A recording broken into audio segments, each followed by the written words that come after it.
안녕하세요, 조승현입니다. 오늘 조승현의 탐구 생활에서는 제가 이제 역사 덕후죠.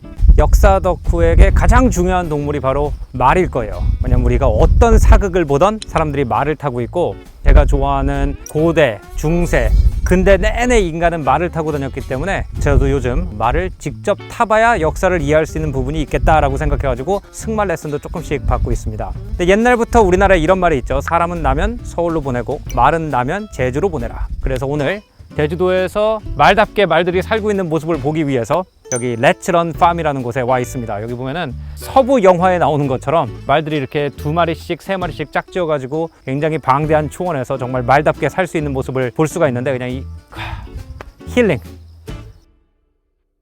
보기만 해도 힐링이 돼요. 근데 말이라는 게 참 인간한테 오묘한 동물인 것 같아요. 왜냐면은 인간이 예술을 만들기 시작했을 때 가장 먼저 그리거나 조각하기 시작한 동물이 바로 말이라 그래요. 그래서 인간이 만든 조각 중에 가장 오래된 조각 중에 하나가 포겔헤르드 홀스라고 하는 조각이라고 합니다. 이게 기원전 3만 년에 만들어진 조각, 그러니까 지금으로부터 거의 3만 2천 년에서 4만 년 전에 만들어진 조각이라고 하는데 요만해요.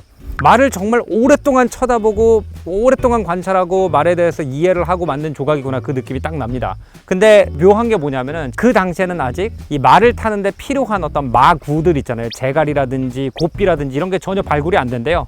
다시 말하면은 아직까지 말이 실용적인 동물, 우리가 타고 다니는 동물이 아니었을 가능성이 굉장히 높았다는 거죠. 그럼에도 사람들이 말을 그렇게 자세히 관찰하고 말 조각을 만들었다는 게 여기 와서 보면 좀 이해가 돼요. 기분이 좋거든요. 딱 보면은 기분이 좋아집니다.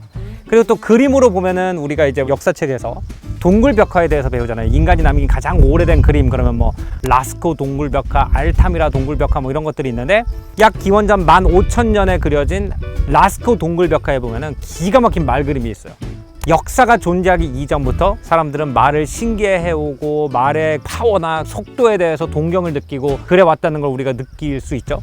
또 우리가 차를 타고 다니면서 막 시속 80km, 100km로 돌아다니는 거에 익숙하니까 말을 보면은 우리보다 훨씬 덩치도 크고 훨씬 더 파워풀한 동물인데도 귀엽다라는 생각을 먼저 하는 것 같습니다. 근데 옛날에는 말만큼 크고 파워풀하고 빠른 거를 딴 데서 볼 일이 없었겠죠. 오토바이도 없고 자동차도 없던 시대니까. 그러니까 유니콘의 전설도 있고, 또 이제 그리스 신화에 보면 켄타우루스의 전설 있잖아요. 그러니까 위는 사람이고 아래는 말이잖아요. 그러니까 말의 속도와 파워 그리고 인간의 지능을 합쳐놓으면은 안 되지 않을까? 약간 이런 경외심 같은 것도 있었던 것 같아요. 근데 승마장에 자주 써있는 말에 대한 그 인용구가 있어요. 여기에 잘난 척하지 않는 귀족적임이 있고 뭐 이런 것들이 있는데, 그 인용구의 마지막 문장 중에 하나가 뭐냐면 정말 충실한 친구지만 노예는 되지 않는 동물이다.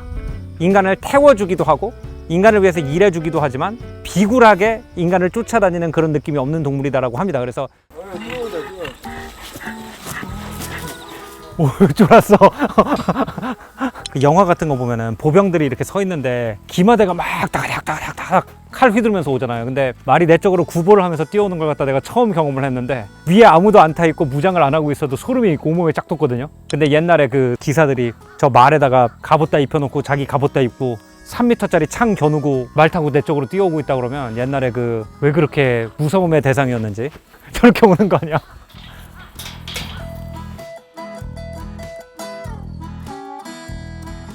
미국에 요즘 재밌는 약간 말 산업 중에 듀드 렌치라는 산업이 있더라고요. 옛날에는 미국인들이 카우보이 문화가 아직 살아있는 문화였기 때문에 할아버지, 증조 할아버지 시대 가면 특히 미국의 서부에서 자란 분들은 말을 다 타고 이러면서 자라셨지만, 지금은 이제 미국도 도시화가 되고 차를 몰고 다니고 말과 거리가 멀어지다 보니까 이제 할아버지들이나 부모님들이 아이들이 말과 가까이 하면서 기르는 그런 정서를 계속 유지하고 싶은 거죠. 그래서 이제 듀드 렌치라고 하는 호텔식 렌치에 데려가가지고 무스탕이라고 그러는 그 미국의 약 반야생화된 품종들 있잖아요. 걔네들이 50마리, 100마리씩 무리를 지어가지고 초원에서 그냥 쫙 뛰어다니는 거예요. 박력 있는 모습을 그대로 유지하고 있는 애들이 그냥 막 뛰어다니는 모습을 갖다 이제 보고 먹이 주고 자연과 교감하는 것, 이런 것들 보여주는 그런 것들이 있더라고요. 근데 저도 이제 유튜브를 보다가 듀드 렌치에 가가지고 한 달 정도 있어 보고 싶다. 미국의 대초원에서 그냥 말들이 이렇게 그룹 지어가지고 뛰어다니는 모습이 어떤 모습일까 궁금했는데, 요 한 마리 그리고 저기 있는 말이 그 힘이 그냥 넘쳐나가지고 막 확 뛰는 그 모습을 보니까 한 100마리가 저러고 있다? 아, 그거 좀 진품격일 것 같은데.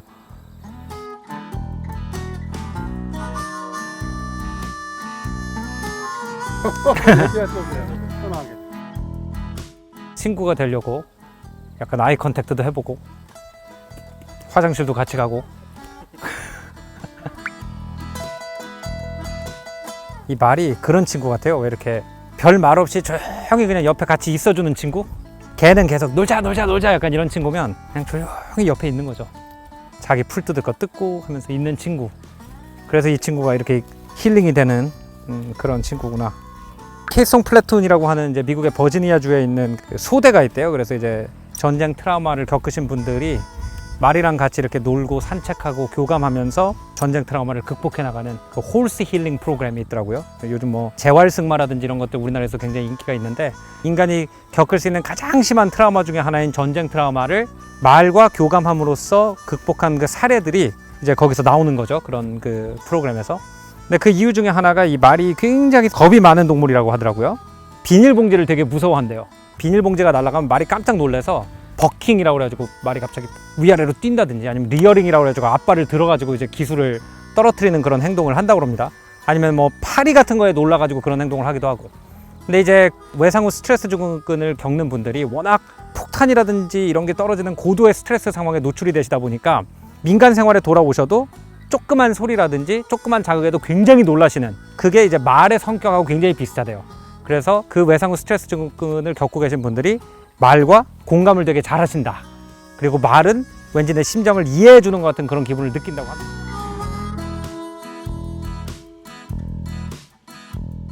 하리 호시. 아이고. 왜? 말들이 서로 이렇게 목을 비비면서 놀더라고요. 포옹하는 거랑 비슷한 거라고. 영화 같은 거 보면 이렇게 목을 이렇게 쓰다듬어 주잖아요. 그게 그런 거라고 하더라고요. 밥 먹을 때는 사람이고 말이고 건드리면 안 되는 것 같아서 일단 이 친구는 식사하도록 놔두고, 우리는 이제 다른 곳으로 좀 이동을 해보겠습니다.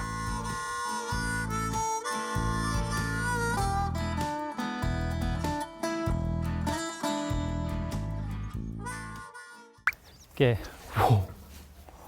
근데 주로 이제 미술가들이 말 그림을 그릴 때는 시수말을 그리더라고요. 보니까 뭐 움직임 자체도 다르고 눈빛도 다르고 살아있네. 시수말을 갖다 영어로 스텔리언이라고 그러잖아요. 근데 아직도 뭐 예를 들어서 진짜 잘생긴 남자들 얘기할 때 뭐 이탈리안 스텔리언, 스페니시 스텔리언 이런 식으로 얘기를 하는데, 이 근육을 보니까 왜 그런 말이 나오는지 좀 알 것 같아요. 자동차 좋아하시는 분들 보면은 왜 페라리나 포르쉐 이렇게 로고 보면은 앞다리를 들고 있는 시수마 그림이 있잖아요. 리어링 스텔리언이라고 하는데, 아까 이 친구가 잠깐 리어링을 할 듯 말 듯 이렇게 잉 하고 있는데 그 파워를 갖다가 옆에서 보니까 왜 그런 로고들이 만들어졌는지 좀 알 것 같아요. 이 시수마는 워낙 프라이드가 있는 말이고, 귀족집의 상징으로 쓰이는 게 그 프라이드 때문에 그런 거 아니겠어요? 그렇기 때문에 저처럼 말도 제대로 할 줄 모르는 생뚱맞은 사람이 가까이 오면은 저리 가 이렇게 한다고 그러더라고요. 그래서 조금 제 격에 맞는 말을 한번 찾아 나서 보겠습니다. 가자.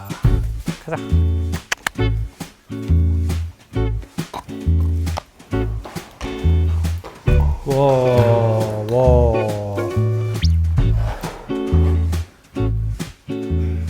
제가 이제 외국 언어, 문화 이런 쪽에 관심이 많다 보니까 우연히 이제 발견한 책 중에 Horse, Wheels and Language라는 책이 있어요.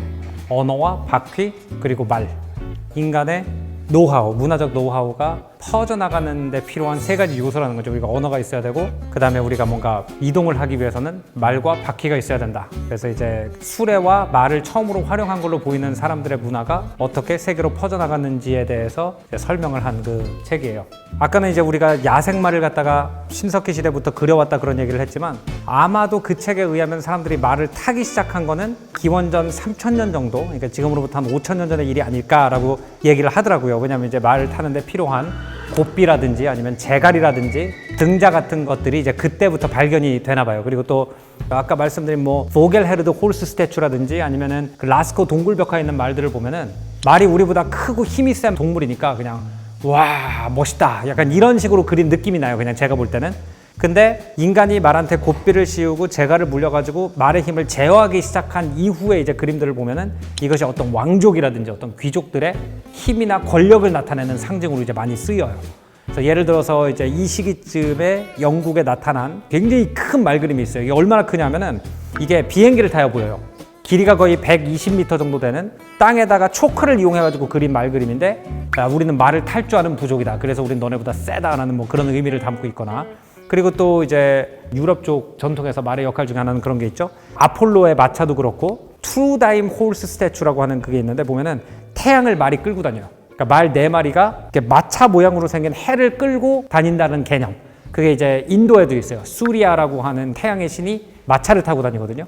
하늘에 있는 달이나 해도 우리가 볼 때는 너무 신기하게 이렇게 높이 움직이니까 인간의 힘으로 끌 수는 없을 거고 아마도 신도 말의 힘을 빌려서 끌지 않을까라고 하는 이제 그런 예술 작품들이 이 인간이 말을 제어하기 시작한 다음에는 굉장히 많이 발견이 되는 거죠.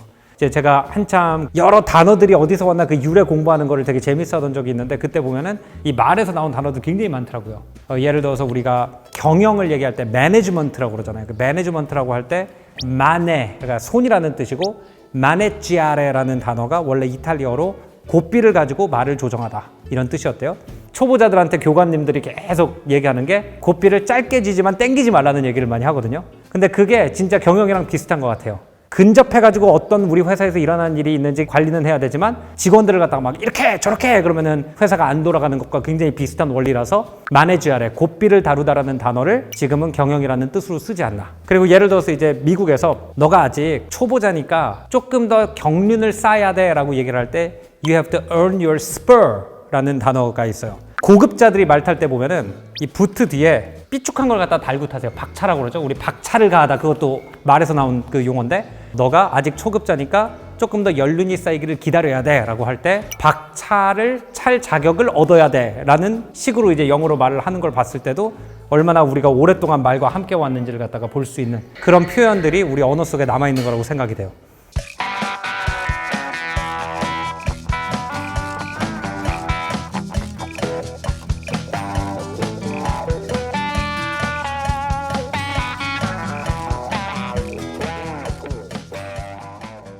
지금 우리는 대체로 기계를 부려가지고 우리의 목적을 달성하잖아요.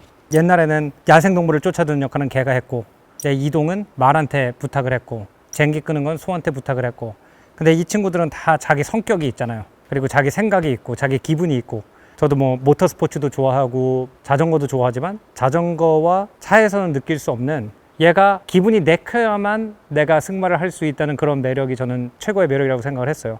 지금 미국의 좀 재밌는 움직임 중에 하나가 옛날처럼 우리가 동물의 힘을 빌려가지고 같이 먹고 살 수 있는 방법이 없을까 해서 만든 Horse Progress Day라는 게 있더라고요. 그래서 갈 곳이 없어진 그런 말들이 굉장히 많거든요. 그러니까 그런 말들한테 일거리를 다시 주자라는 의미도 있고 그래서 말이 끄는 어떤 농기구를 갖다가 굉장히 가볍고 효율적으로 만들어가지고 조그만 농민들한테는 오히려 트랙터보다 유지비가 적게 나오게 이렇게 하는 그런 움직임이 미국에도 있고 지금 독일에도 있더라고요. 독일에는 이제 페어드슈탁 그 말 그대로 홀스 파워라고 그래가지고 그런 것들이 있어요. 그래서 나만 살아있고 주변에 있는 건 다 기계다 라는 사고방식으로 사는 그런 삭막함에서 벗어나서 약간 주변에 있는 것도 살고 숨쉬고 기분이 있고 감정이 있다 라는 어떤 인식의 변화를 해주게 하는 것이 이 말 같은 우리 주변에 있는 소중한 동물인 것 같아요.